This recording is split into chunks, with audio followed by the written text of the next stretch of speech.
Okay, grade 11 and grade 12s. So you'll see I've got a civil looking picture on the board here. So I'm just doing this to give you guys an understanding of how, or sort of what is expected of you on a PAT. So I want to clarify that this is not anything to do with anybody's PATs. This is something I've designed on my own. It is not 100% to scale. I'm just using it for the purposes of explaining how you get from your floor plan to your elevations, to your section, and to your perspective. Okay, so I've drawn it very small because I obviously want to fit as much on a single page as possible. But for you guys, it could be a totally different story. And we are going to discuss that now. Okay, so first things first, you can see I've got a floor plan here, just a basic little design to give you guys an idea of your floor plan. Again, not to scale. I do not want you to think that this is going to help you with your PATs. It is just something I've come up with to give you an indication of what to do.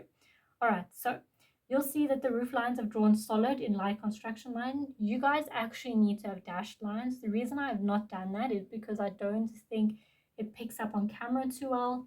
And so obviously I want you guys to be able to see this for the demonstration. Okay, so for this scenario, I would like you to imagine that the floor plan has already been drawn, and now you're moving on to the next part of your PAT where you have to draw up two elevations. Now, I want you to imagine that this is a single page and you're moving on to the next page. There are two ways in which you can figure out how to get this thickness, this length onto your next page. And that can be through one, because obviously everything is not going to be on the same page, so just to clarify that. So that could be number one, to make measurements on your ruler and then to put it onto your next page and make rule markings. And the second one that we are going to do, so let me just grab a piece of paper here.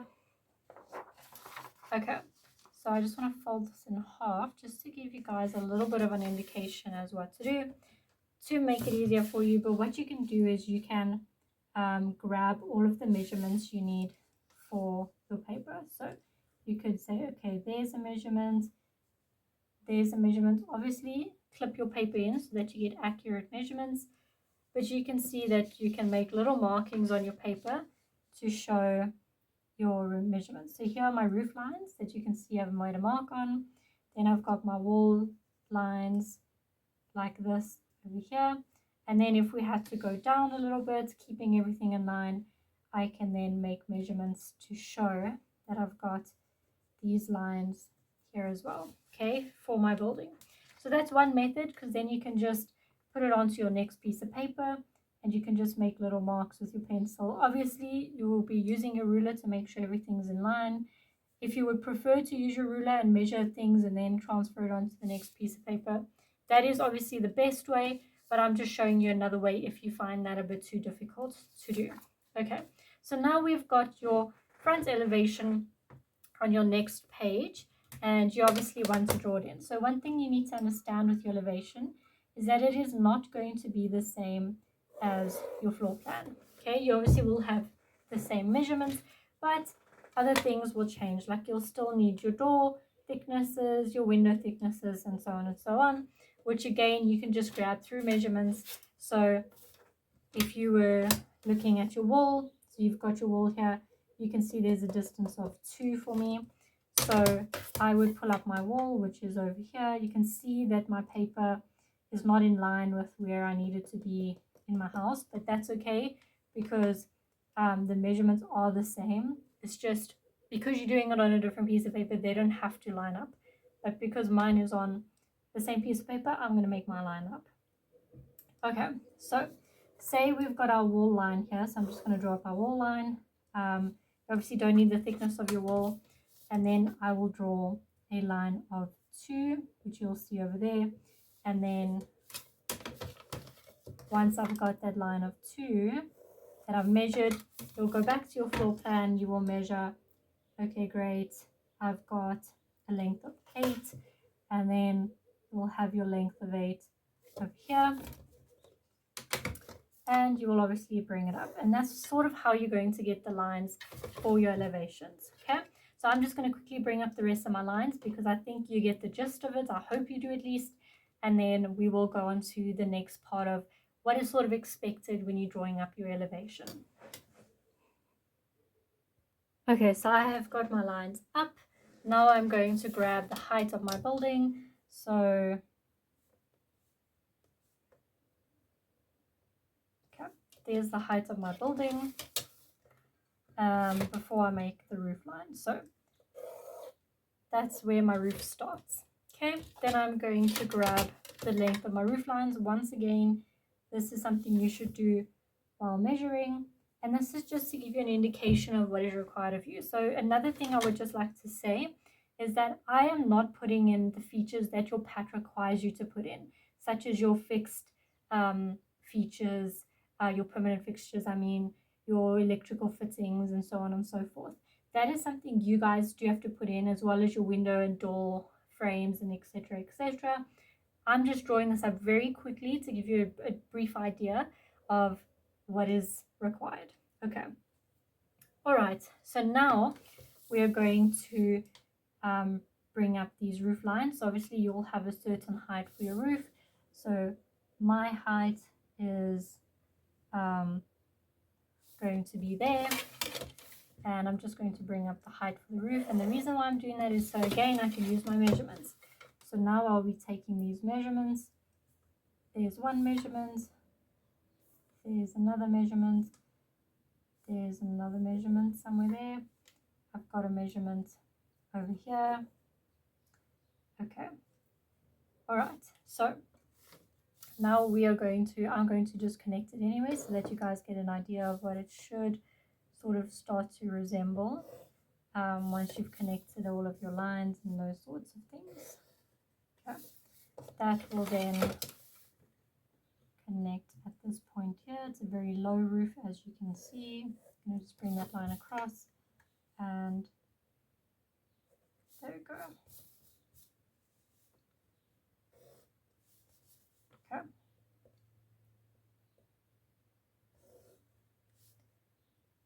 Okay. Even if my design doesn't make sense, I want you to not focus on that. I want you to focus on what is required of you. Okay.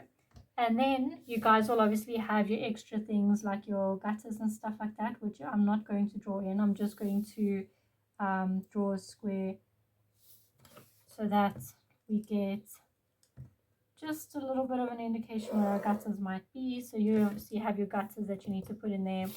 I'm not doing it properly, so my advice to you would be always refer to your workbook, right? Because what you learn is what you use.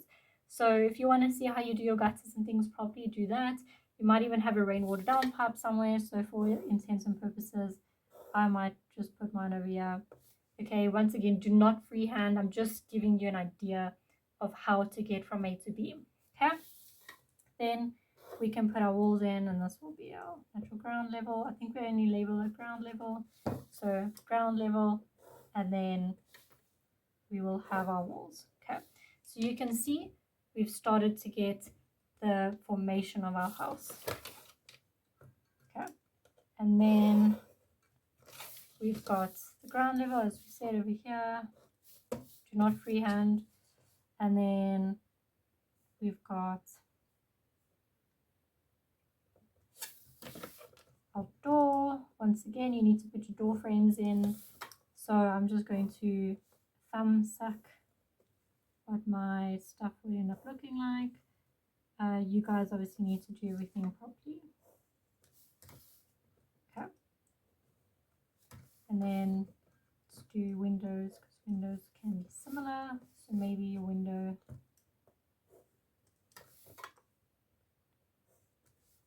is, let's do a bigger window.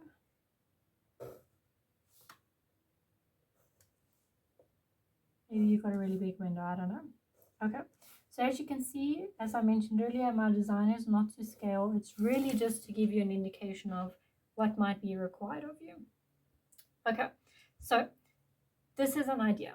So generally you guys have two elevations, so you would pretty much do the same thing. You would take, so for instance, I took this side of the house first. Maybe your next part is to take that side of the house. Okay, but now I'm not going to go through a section because obviously it's similar to your workbook. I kind of just want to talk about your perspective drawing now, because I think a lot of people get confused specifically with this perspective drawing and how to get it on paper. So what I'm going to do is I'm going to draw up a fake piece of paper for you guys over here, over here. Okay, so we are going to imagine that this is your A3 piece of paper.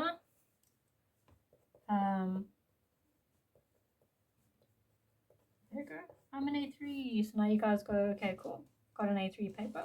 All right, so there are two ways which you can draw a perspective. The one could be you could print your elevation. So you would have the one elevation, maybe you got the side elevation and your floor plan. Okay, you could print it to the exact same scale, and then you can use it to get your perspective on this page without actually drawing up a perspective. So the one method is you print it and then you take your printed copy. So let's take the floor plan. It's got this sort of shape here. And maybe you just like tape it or press stick it to your desk or something to get it to lay flat. And there you've got your one part, and then you could also have your other piece of paper stuck on the side over here as well, where you need your elevations. Okay, so that's one method of how you're going to get your perspective in, because then you could still have your picture plane, for instance, going through here, and your horizontal line, depending on where they ask for it in your pat. So we'll just do your horizon line, horizon line. You've got your SP point somewhere. We could put it here for all intents and purposes. You might even have your ground line. Let's just pretend your drawings are up a little bit higher, so we can have our ground line. So maybe your ground line's over there. Okay, and then you can get your perspective in that way. Another way to get your perspective in is you could scale down your drawing, which means you draw it a little bit smaller, and you can draw it on your paper. Obviously, it'll just be at a much smaller scale, so maybe it's that small, and then you've got your house with your roof like that. Okay, and then whatever your side view is. That's another way to do it.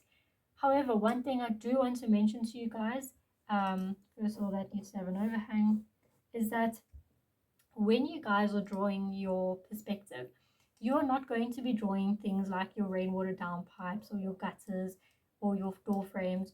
You're literally going to have a little simple little shape drawing, which is like this, right? In this case, you'll have your roof lines. So if we just had to draw that in quickly, you would have the roof.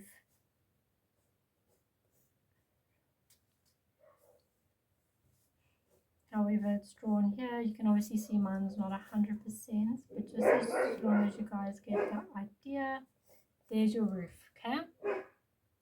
From your roof, you'll have obviously your wall thicknesses with your door and your windows, just exactly how you see it in your workbook, okay? That is how you're going to draw your perspective. So there's two ways to do it, but if you're doing it this way, don't worry, you don't need to put in toilets and anything like that. You just need the basic shapes, okay, like your outlines almost, and then you'll draw up your perspective. Okay, so that's what I have to show you today regarding your path, because a lot of people, it is a bit confusing. So I thought I would clarify. If this is not like a good enough clarification for you, let me know.